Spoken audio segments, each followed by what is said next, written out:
Muy buenas tardes. Hoy me encuentro con la docente Enid Marcela Torres Lizarazo, docente de artística de la institución educativa Mariscal Robledo, una líder en proyectos musicales aquí en la ciudad de Medellín, en la cual ha sido gestora de múltiples proyectos, ganadora de los premios Ser Mejor en el 2024, una docente entregada a su labor y sobre todo al trabajo cultural, musical aquí en la ciudad de Medellín. Muy buenas tardes, Enid, ¿cómo te encuentras? Hola Jaime, ¿cómo estás? Buenas tardes para todos.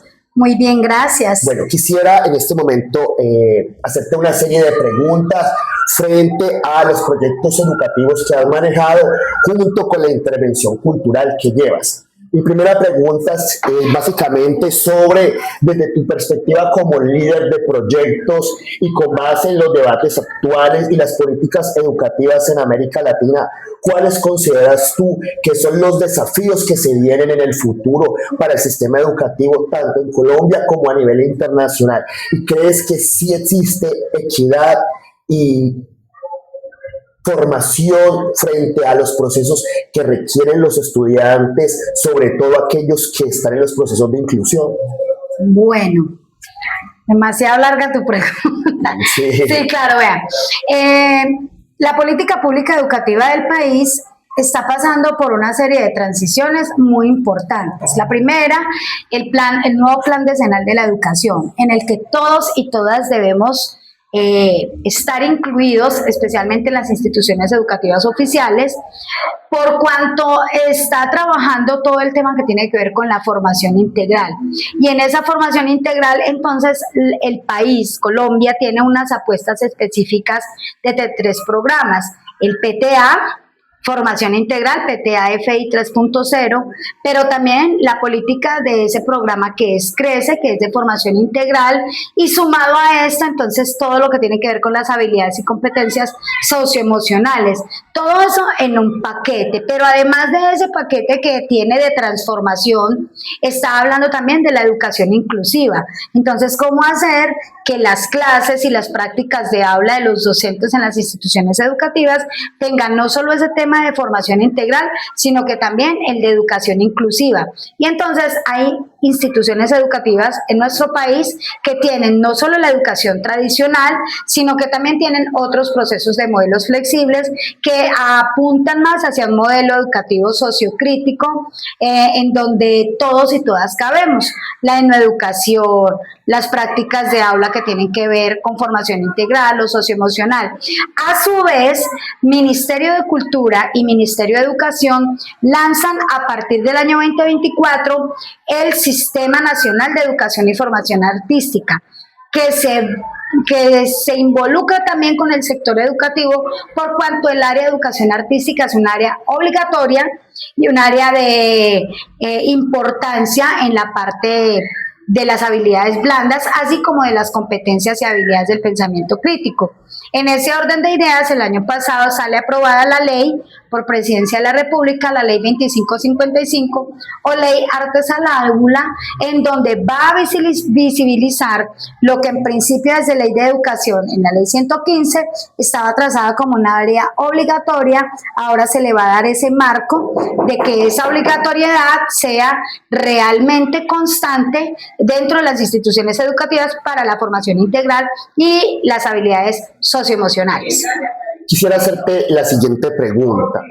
Si miramos el contexto particular en el que te desenvuelves y las problemáticas específicas que hay, tanto social, tanto institucional, tanto de recursos, ¿crees que tus proyectos y los proyectos que se vienen, en el cual tú trabajas la inclusión, la identidad cultural de la comunidad, crees que estos proyectos puedan trascender en América Latina? O sea, que sí se le está dando la importancia a este tipo de de proyectos y de problemáticas. Claro que sí. De hecho, Colombia está liderando un proceso importante para Latinoamérica.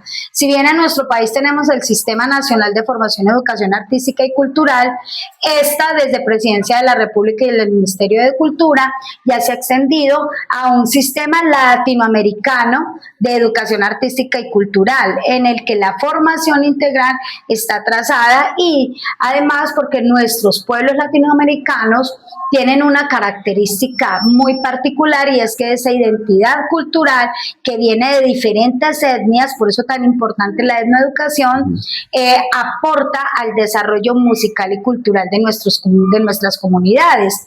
Entonces tenemos amerindios, tenemos afrodescendientes, tenemos población mestiza, y todos estos estamos confluyendo de sur a norte, norte a sur, en donde cada vez el tema cultural, desde la música, desde las escénicas, desde la plástica, se están articulando y están haciendo unas propuestas interesantes a nivel de escuela y a nivel de formación para el trabajo y de formación de tipo profesional. Quisiera ahora preguntarte, viendo todo el recorrido que tú llevas en proyectos educativos, en gestión educativa, el conocimiento que tienes sobre política pública, ¿cómo se hace el manejo de recursos? Sabemos que desde la gestión educativa y la cultura, los recursos siempre que envían los diferentes gobiernos son limitados. ¿Cómo atiendes tú esa problemática personalmente para realizar esos proyectos? ¿Consideras que lo que tú estás haciendo está respondiendo a las necesidades de la institución,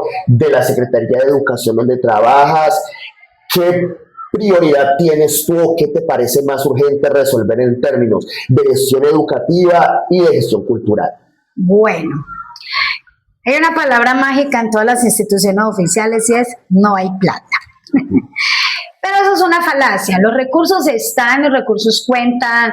Colombia con varios recursos de ellos, entre ellos están los COMPES, y los COMPES están articulados por líneas temáticas, dependiendo de qué es lo que la institución educativa o la escuela de música o el municipio necesita para su comunidad. Además de eso, pues están las regalías de empresas que tienen que ver con hidrocarburos o con la explotación de agua minera, entre otras, y eso también son captaciones de recursos, además de los recursos que mueve la empresa privada por responsabilidad social, en donde se eximen de unos impuestos en la medida en que patrocinen o amparen proyectos, algo así como una especie de mecenas por allá en el medioevo. Entonces, ¿qué pasa?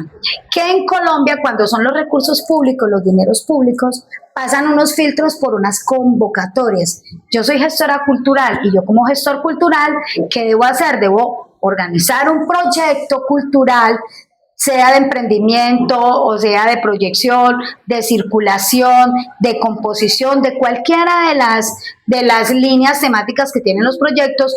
Yo lo escribo, lo organizo con mi comunidad y participo en esas convocatorias. Obvio, hay convocatorias municipales, sobre todo de las ciudades capitales, que tienen sus propias convocatorias: Bogotá, Medellín, Cali, entre otras. Pero también están las convocatorias departamentales. Cada departamento tiene sus convocatorias para sus municipios PEDER o no certificados, y obviamente la convocatoria del Ministerio de Cultura. Pero también por parte del Ministerio de Educación también hay otras apuestas. En el caso del sector educativo, es el docente con el directivo docente quien tiene que jalonar para la configuración de esos proyectos. Por ejemplo, en Medellín, Secretaría de Educación tiene el premio Ser Mejor. Para yo llegar al Ser Mejor, ay, no, eres la mejor maestra. No, no se trata de ser la mejor maestra. Se trata de que el proyecto pedagógico que yo armo en el marco del proyecto educativo institucional y en el marco de la reglamentación colombiana, en el caso mío, desde el área de educación artística, ¿cuál realmente es la necesidad que tiene la institución educativa? No en términos de habilidades artísticas, creativas o innovadoras, sino más bien en habilidades quizás socioemocionales, de inclusión, de convivencia. Entonces, por ejemplo, yo fui ganadora en el 2024, le hice una apuesta a que desde el área de educación artística estuviera inmersa la inclusión y la convivencia escolar. Entonces, La propuesta que yo trabajé en ese momento y de la cual hoy hace parte del proyecto de investigación del doctorado, Cuerpo, Sonido y Movimiento Articulado del Currículo para la Inclusión y la Educación para la Paz, precisamente es con base en la necesidad institucional, que sale del aula, pasa a la comunidad educativa, estudiantes y maestros. Los maestros poco a poco se empiezan a involucrar en el proceso y es el directivo docente que finalmente avala que el proceso vaya dando. Ahora, que uno sea ganador o no sea ganador, pues no te puede bajar a ti las expectativas de que antes, si no gane un recurso económico, entonces el proyecto lo va a echar para atrás, o ya no me interesa y no voy a hacer nada. No, precisamente nuestra labor como docentes es seguir trabajando día a día, más allá de si participo o no en concursos y convocatorias por dineros. Te hago una pregunta. Para mitigar estas problemáticas en torno a las situaciones que se viven en las diferentes instituciones educativas, ¿qué crees tú que ha permitido que tu liderazgo trascienda no solo en la escuela, sino que haya pasado a ser una líder conocida en la ciudad de Medellín, con estrategias muy puntuales desde lo musical y que haya sido visible en el Ministerio de Cultura? Te pregunto por estos mecanismos o estrategias para que nosotros, los demás docentes, tengamos como una participación igual activa en la sociedad, sobre todo en estos proyectos. Entonces te repito mi pregunta: ¿qué mecanismos o estrategias pedagógicas has implementado para lograr que tu liderazgo haya trascendido y salga de la escuela y trascienda a nivel social? Bueno, en primer lugar en la escuela, el aula. Entonces yo estoy con mis estudiantes, voy a poner un ejemplo para Mariscal Robledo. Los estudiantes del grado 10º. Yo con ellos inicié el proyecto en el 2024 cuando estaban en octavo. Hoy puedo decir que los estudiantes del grado 10º han llevado una trayectoria de 3 años conmigo y han crecido a nivel de diferentes apuestas culturales. No solo desde la música, sino también emisora, medios escritos, medios audiovisuales y otras habilidades que les han servido a ellos para sus demás áreas del conocimiento. Entonces, una de las apuestas que yo tengo es que mis estudiantes salgan del aula. Y no es salir al patio ni al parque, no. Es salir a otros espacios de aprendizaje. Por fortuna, Medellín cuenta con demasiados escenarios propicios para el aprendizaje, para la cultura, para el desarrollo de los niños, niñas y adolescentes de nuestra ciudad. Entonces, ¿qué hago? Tratar de que ellos habiten la ciudad en esos espacios, conozcan, aprendan, se relacionen con otros.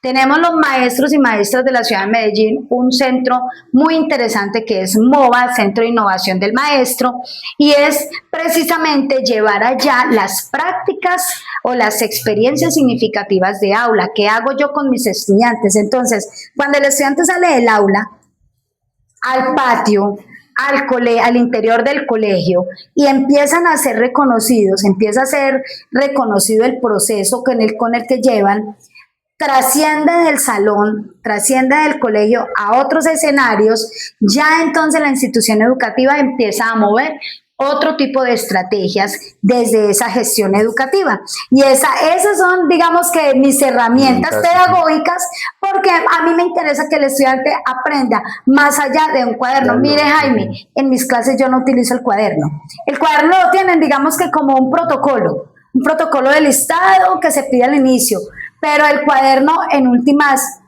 no me va a decir nada de si el estudiante aprende o no aprende. Es más cuando está en el campo, es más cuando se relaciona, cuando le hacen la entrevista al otro, cuando pregunta, cuando indaga, cuando participa con otros, cuando resuelve problemas y atiende a situaciones reales, concretas de su entorno.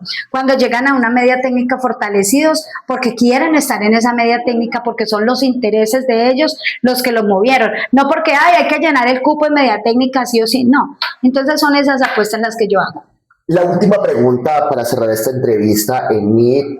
Tú como líder educativa, como promotora de cultura, como líder social que eres, que estás trascendiendo tus procesos educativos, que estás yendo más allá del aula, ¿podrías decirnos cómo articular estos proyectos culturales y educativos que tú manejas con la política pública? Es decir, ¿crees tú que hace falta algo a la política educativa para poder que tu trabajo como líder cultural, como líder educativa, como líder social se pueda complementar?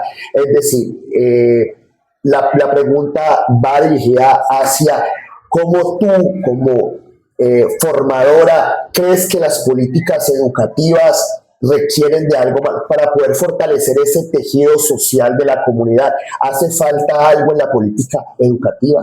Yo pienso que la política pública está bien marcada, bien delineada, sobre todo en estos últimos 5 años, 6 años más o menos, post pandemia, para ser más exactos.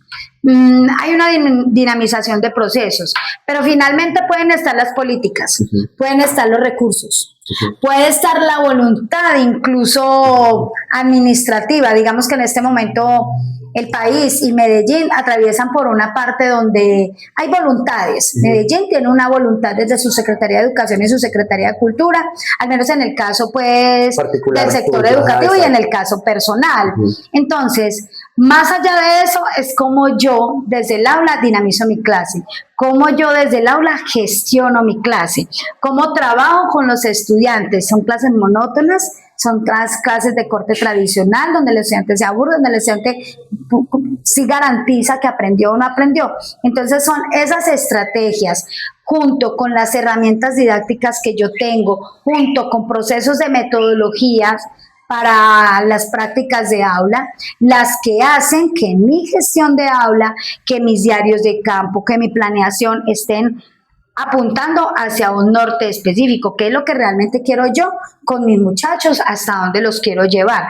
Pero si yo soy por el contrario un docente que tengo que cumplir con un horario, que tengo que cumplir con un currículo, porque si me salgo de esa línea, entonces me voy a condenar o va a pasar algo, me va a regañar el... No, cuando yo soy en esa medida, digamos un docente tradicional que repite y repite año tras año, década tras década, los mismos conocimientos, yo como maestro sí me tengo que sentar y preguntarme qué estoy haciendo realmente. Yo tengo que evaluarme constantemente, porque es que la generación de hace 20 años no es la misma de ahora, y la generación nuestra mucho menos, ni más faltaba. Entonces son ellos los que están dinamizando estos aparaticos, inteligencia artificial, modelos pedagógicos flexibles, formación integral, todas esas palabras, bla, bla, bla, bla. ¿Cómo soy capaz, como docente, en mi gestión de aula, de articularlos y no pelear con ellos? Y no se trata de una acción punitiva, no puedes usar el celular, no.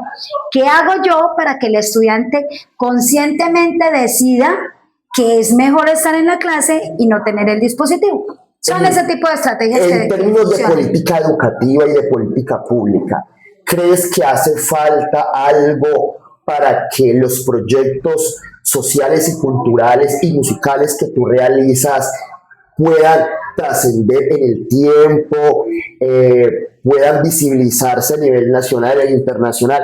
¿Crees que hay apoyo frente a esa política para que se logre esos objetivos? Vuelvo y te digo, la política está, hace falta es voluntades y hace falta movilizarse, gestionarse, ser uno emprendedor. Entonces, pueden estar los recursos, puede estar la política, pero si no hay la voluntad misma del maestro nunca va a pasar nada. No es que le falte o no le falte, ¿qué falta? Digamos, hablemos de un falta, es comunicarnos. Porque si tú eres de tecnología, si mi otro compañero es de matemáticas, si yo soy de artes, ¿por qué no nos sentamos entre los tres, hablamos por un solo objetivo, que es ese sujeto de derechos que se llama estudiante, y hacemos algo en pro de él? No, porque yo prefiero estar, el de matemática prefiere estar allá en lo suyo y no se sale de ese esquema, claro, porque si se sale de ese esquema, entonces es perdido. Y si yo permito que el estudiante en matemática tenga un pensamiento crítico, analítico y flexible, entonces ya no me sirve, porque es que tiene que ser aburrido, claro, tiene que ser no esquemático. Tiene que hacer arte, si no puede ser un artista se le olvida demás, que para hacer arte se necesita de la matemática. Si el profesor de tecnología está centrado en un dispositivo y todo lo transforma en IA, pues tampoco estás haciendo nada, más bien, cómo la IA la utilizas para que sea realmente una estrategia. No es copie, pegue, hágame la tarea y yo resuelvo. No, claro. Por eso las instituciones educativas superiores están poniéndole el límite a eso, porque entonces ¿a dónde hemos llegado? No es que el dispositivo o la herramienta sea mala o la OVA sea mala, no, el que es mala es la metodología como yo lo estoy utilizando, cómo estamos comunicándonos. Entonces tenemos innumerables pedagogos que hablan de la colectividad, del cooperativismo, modelos como STEAM o STEAM, modelos como ABP, modelos como Maker, son modelos que ponen a flexibilizar y a movilizar el pensamiento en equipo, porque lo que tú sabes, lo que yo sé y lo que el otro sabe se puede integrar y hacer grandes productos. Claro, y ese es el verdadero tejido social que se está creando en las comunidades y que está trascendiendo. Y no es que haga falta, no. Me parece que lo que se está haciendo y la política que está manejando al menos Colombia es interesante y está apuntando al deber ser del sector educativo. Ahora, y cultural, por supuesto.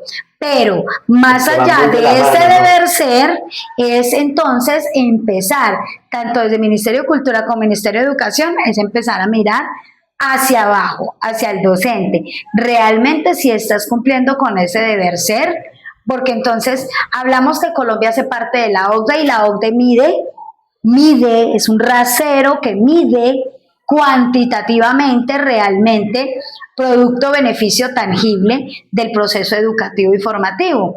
¿En qué condiciones está Colombia? ¿En qué condiciones está Latinoamérica? Si yo me metí a la OCDE es porque soy capaz de brindar, tanto para el sector cultural como para el sector educativo, en los niños, niñas y jóvenes, la posibilidad de aprender más allá de un cuaderno, más allá de estar en el aula.